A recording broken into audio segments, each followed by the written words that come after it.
Hey guys, I quickly want to go over what we've been talking about the last few days with NERIS to get ready for us to go live tomorrow.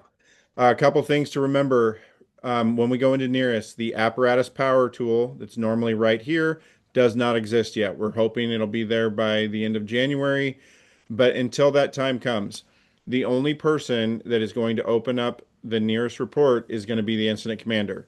So if we go to a structure fire, all of the apparatus narratives are going to be emailed directly to me.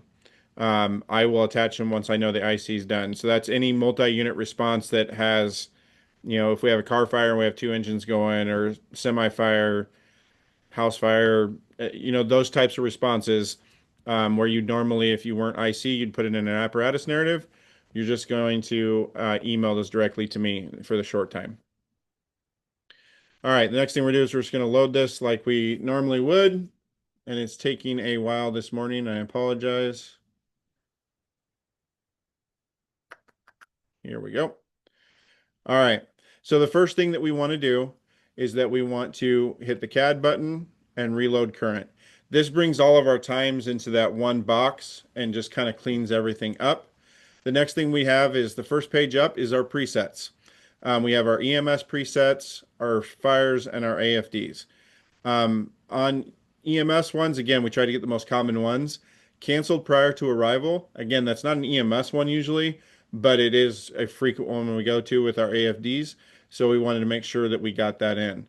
On your AFDs, AFD false alarm, you get to the scene and it's a false alarm. This is the button we're going to push. If it's a pull station, it's a different type of alarm, meaning it was a manually activated alarm.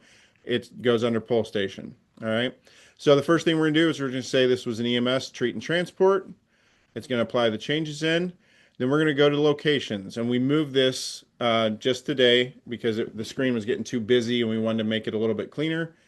We have our common locations, and we can add to this as time goes on if you're finding something consistently that we're seeing. We'll say this was at a nursing home, apply the changes, then we're going to go to basic. Now, again, our primary incident type, currently right now, we have to select that. We're hoping that this is automatically going to go in once the CAD updates go through in the end of January. We can do it a couple of different ways. We can use the chapter button, and it's going to give you the chapters that you have. This was a medical, it was an illness, or we can type it in. Now, a common value that we're going to be using, and it's going to be one that you see a lot, is just that sick person. Why are they going to the hospital? Well, I don't feel good. I want to go. Okay, we can use that sick case. All right. But all the other ones, like abdominal pain, we need to put breathing problem, we need to put them specifically in as what they are. And we can find them again by searching too. So let's do abdominal pain, and it clears it right to the top. That page, everything's done.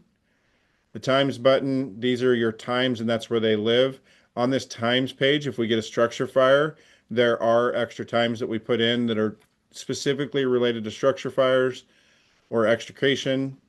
And then we have our narrative. So our narrative is going to be right here. And then right below that, as requested, we added a CB hot button. Now, you don't have to select this. It's not a required field. But if they are CB hop, it's right underneath your narrative, and we can hit yes. Now, one of the things that I want to highlight for you guys real quick is this AI assist. And now we've been playing with this, we've been working on it. This is also going to be available on EMS here in this next week as we finish working out some bugs. But the AI assist is going to be great for using your narrative. All right, and I'm going to demonstrate it real quick. There's two different options in here. There's record and add image. The add image part, we're still trying to work on how that's all going to be useful for us at the moment. We're testing it out in a lot of ways, but right now, one of the things that you can use is the record function, and I'm going to do that real quick. All right, Engine 51, Medic 5 called for sick person, unknown problem.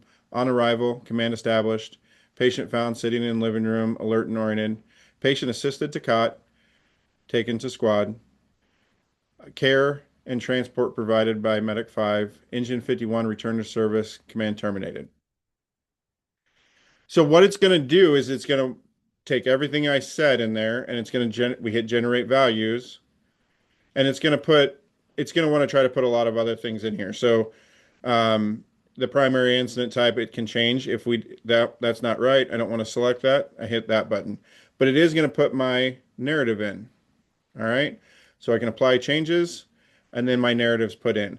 The nice thing about the AI Assist is it's going to add more punctuation and a few other things better than what just the straight talk to text voice recording did. Inside the fire report, it's that's kind of where we're going to utilize that at. So the last thing that we have to do is our authorization.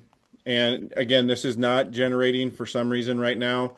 Still trying to work out why, but we're going to have to put officer in charge and member making report in, select them, change our progress to crew complete, and save the report. And that's how we're going to do a report, guys. If you have any questions, let me know.